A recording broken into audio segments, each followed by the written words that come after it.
mastin bat nire bidean, eta orain zer egingo dut? Zein paisaia ederrak ditugun Euskadin. Basoak, belardiak, gailur emblematikoak, 24 orduz irekita, txangozaleek, kirolariek, perretxiko zaleek edo mendizaleek gozatzeko. Eta badakizu zergatik dauden hain eder gure paisaiak? Abeltzaintza estentxiboari esker. Bertan animaliek libre bazkatzen dutelako eta larre garaiak mantentzen dituztelako. Eta badakizu nork duen funtsezko zeregina ganadua babesteko? Neuk, neure burua aurkeztuko dizut. Mendi deitzen didate eta mastin bat naiz. Gure arrazak antzinatik hartzaintzan lan egiten du, ganaduari lagunduz eta izan ditzakeen harraparietatik, esaterako otsoarengatik babestuz. Eliteko kidego bat gara, baina kontuz, funtsezkoa da behar bezala hazi eta ezi gaitzaten. Horrela bakarrik lortzen baitugu zaintza txakur bikainak izatea. Atzealdeako horiek nire benetako familia dira. Jaio eta 2 hilabetera ardiekin nengoen. Harrezkero, naiz inoiz haietatik aldendu.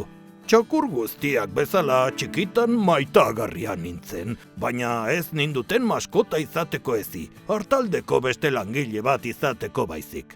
Nire lana ganadua zaintzea eta babestea da. Ardiak zaintzen dituen pertsona ez dagoenean, nire ardurapean geratzen dira erabat. 8 edo txakur basati batek nire aizpei eraso egitea saiestu dezaket nire presentziarekin bakarrik. Egia esan, txakur oso lasaia naiz, baina uler nazazu. Nire hartaldera hurbiltzen bazara, zaunka egin behar dizut. Abisatzeko nire modua da. Nola egin dugun elkar ulertzeko.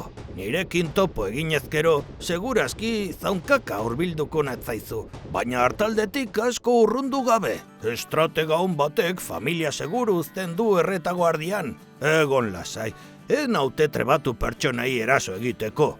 Korrika ez egitea gomendatzen dizut, oihu ez egitea, eta are gutxiago nire makila batekin mehatxurik ez egitea edo harririk ez botatzea. Horiek ez dira guk elkar ulertzeko moduak. Ibili poliki eta mantendu ardiekiko distantzia. 20 metro nahikoak dira. Ezin baduzu hartaldea saiesteko itzulingurua egin, bilatu beste bide bat edo buelta erdia eman. Bizikletaz bazoaz, jaitsi, oinez pasatu, eta jarri bizikleta zure eta nire artean. Eta txakurrarekin bazoaz, lotuta eraman behar duzu. Aske badoa, nire aizpak ikaratu ditzake, eta hartaldea deskontrolatuko zait. Gogoan izan, kontuan hartu aholku erraz horiek.